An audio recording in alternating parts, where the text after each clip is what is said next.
Hello everybody, I'm SJM. Welcome back to Q-Tech, episode 9. Today, I think we'll just do an easy crafting stream, knock out a couple of advancements, and yeah, just kind of see what else we're going to be working towards here in the future. So, in between episodes, I got myself the electric furnace because I was sick and tired of taking things from the enrichment chamber here over to the blast furnace, and then, you know, having to remember to get coal in there. And just over here, we can just kind of automate everything, right? We can get, 5 stacks of ores going in there.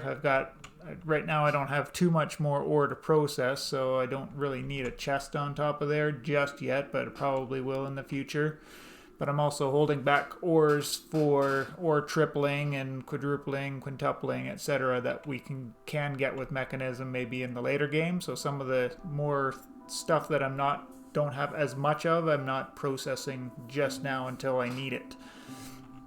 So in the mechanism, we've got the side config. So I have this pushing to both sides. And then over here in the metallurgic infuser, I have this side set to extra for purple, so that if I want to make some of the enriched variants that go in here, so this has got the purple box on it, so that takes the purple input. And then that'll automatically push if I'm doing redstone or diamond or whatever, it'll automatically go over there.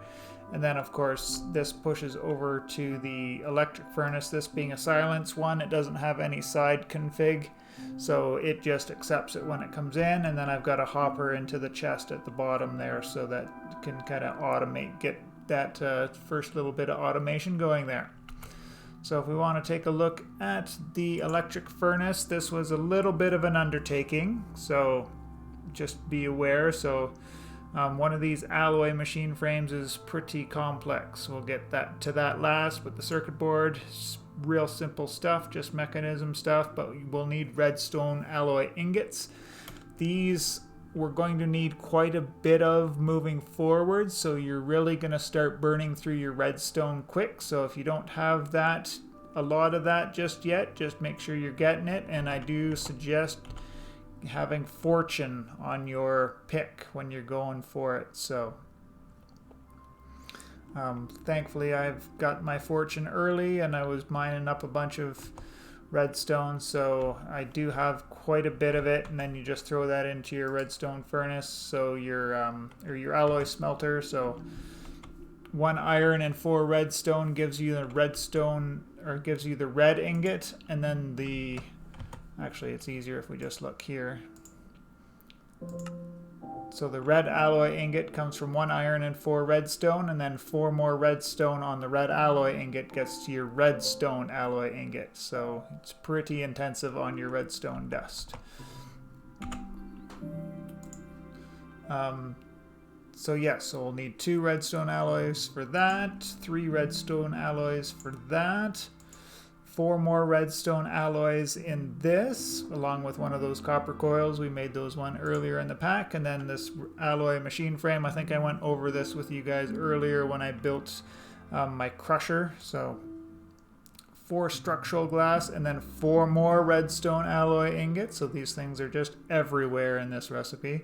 Structural glass, not too hard at all. 4 steel and some glass just in the crafting table. And then the stone machine frame takes 4 sapphire glass, which we need to combine 4 glass and a piece of sapphire in the alloy smelter to get us 4 sapphire glass. And then 4 smooth stone, and then the elite control circuit. It's the middle tier of the control circuit, so it does require the advanced control circuit with a couple of reinforced alloys. Reinforced alloys is just diamond coated infused alloys, and then the advanced control circuit is just the basic with a couple of infused alloys. So I think there's a higher tier to this one. No, there isn't. So it's the top. The elite is the top tier, and then the advanced is the mid tier. So I misspoke on that there. I also got myself a pair of crimson iron leggings in between, so this is using silence mod, and then I didn't put them into the anvil directly, but I had made a few books in between while I was in there and enchanted a few books, so it gave it protection and unbreaking. I'm hoping this gives me fire resistance, but I'm not 100% sure. I did go back and fight a couple more blazes, but it doesn't seem to reduce the amount of ticks I had from the fire damage. Maybe it did. It's all kind of, you know, bias memory stuff.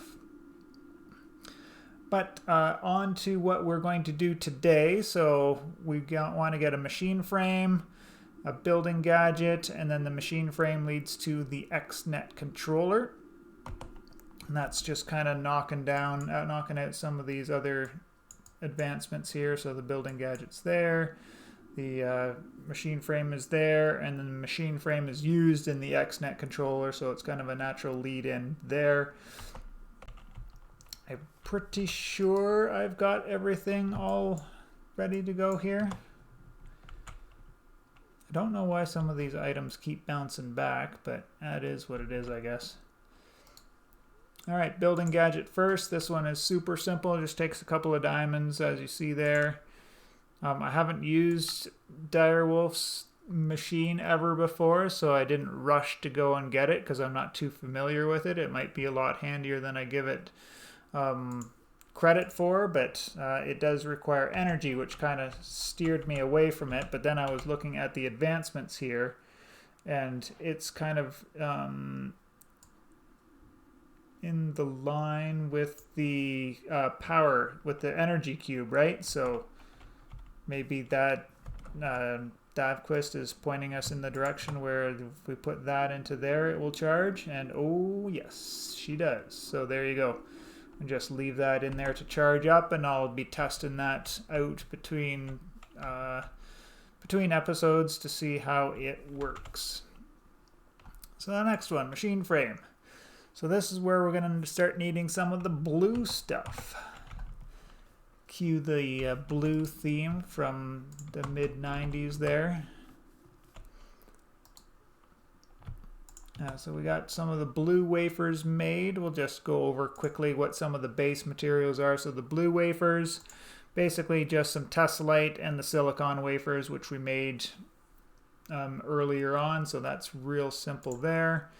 Blue alloy ingots, similar to the red stone, or to the red alloy ingots, only it's made with silver instead of iron, and then tessellite to get you your blue alloy ingots. So not too tough on that one there. And then one of these circuit boards, which we had just shown you a moment ago. Basic control circuits, infused alloy, 3 redstone alloys. Oh, I don't have a circuit board.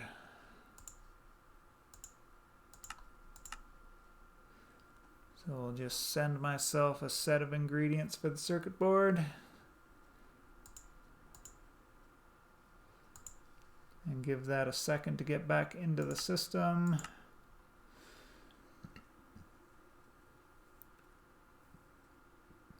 And that will fill up and give us our machine frame.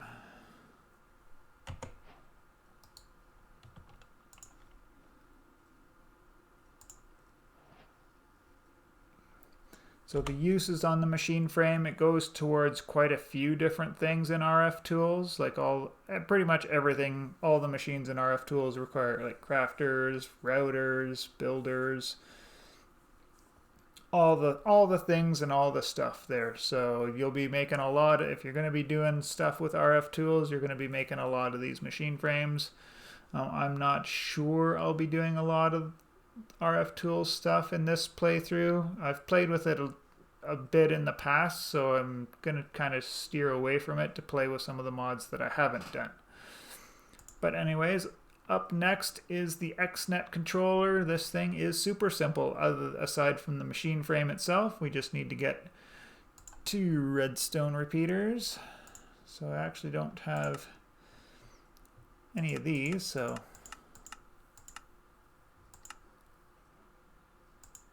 and I need 7 redstone torches, if I'm not mistaken.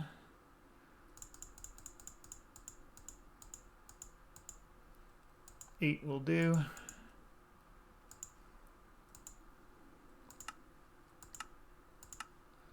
So we'll need 2 of these guys.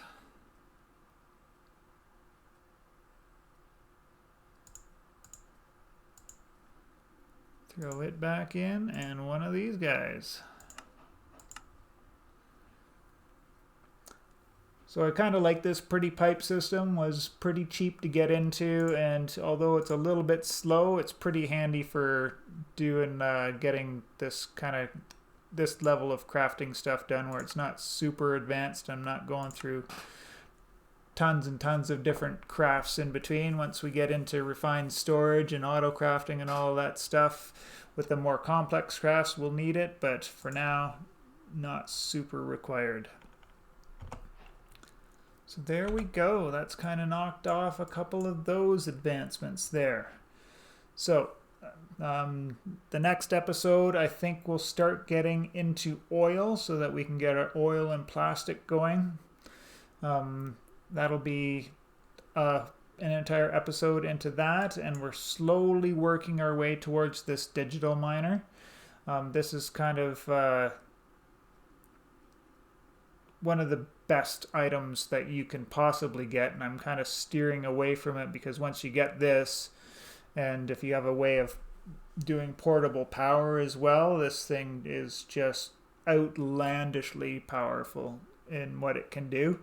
So once we get that, we'll have just so much resources we won't know what to do, and we'll be just flying through everything. So I'm just kind of enjoying the journey while we go before we get there, but it is pretty detailed in what we need to do to get to the digital miner itself. So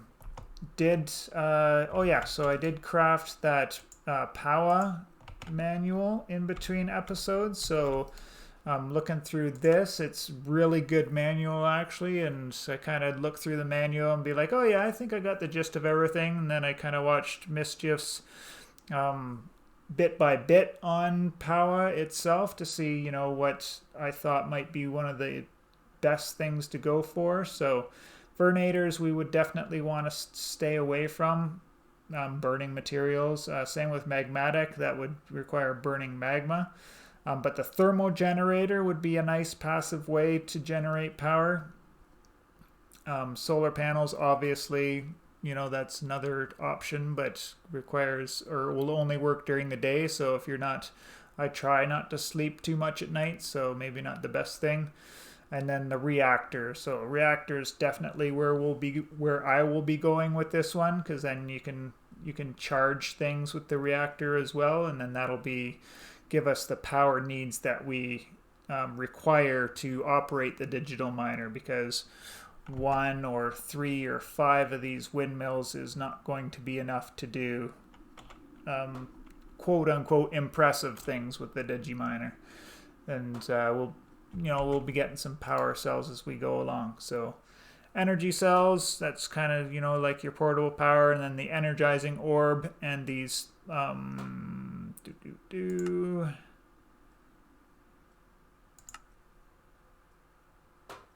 yeah, an energizing orb and player transmitter.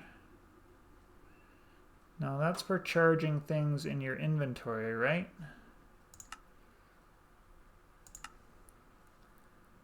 What are these things? Energizing rods. That's it. Energizing orb and energizing rods is sort of a crafting system within POWA itself to get some of the higher tiered things, because each of the reactors there, or each of the items has 5 different tiers, right? From basic all the way up to whatever the orange one is there. So 5 different tiers, and you'll need to craft the upgraded materials using the energizing orb and the rods in there as well. So kind of got the gist of it, but it's a little bit too early to go for making a reactor just yet, because I don't have the needs for the power,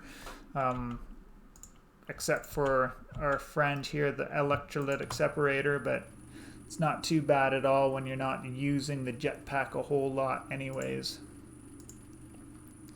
And yeah, this will just top itself up with hydrogen the oxygen won't move anywhere because that's topped off as far as it's going to go anyways. For my feet, I think there's boots and mechanism I want to get. Free runners, that's what they're called. So these things are super simple to get. We'll need to charge them in, but I think from what I understand, these will protect you from the fall damage so that using the jetpack isn't so painful all of the time. And I just wonder if... No, it doesn't seem like there's an armored type, but... Yeah, definitely pretty easy. I'll craft some of these up in between. And then after that, I just need to get myself a helmet. Not 100% sure on what I want to do with a helmet just yet, but we'll get there eventually. Controller, I'm pretty sure we'll be using some Xnet stuff when we get into the oil processing. So I'm just going to set that aside for now. Maybe craft up some of the other items that we need to use Xnet with it, and then and we'll need a portable power source as well, so I'll probably be building a second wind generator to power all of that stuff. Anyways, that's it for this episode. I hope you all enjoyed. Thumbs up if you did. Comment if there's anything that I missed, or... Oh, hello.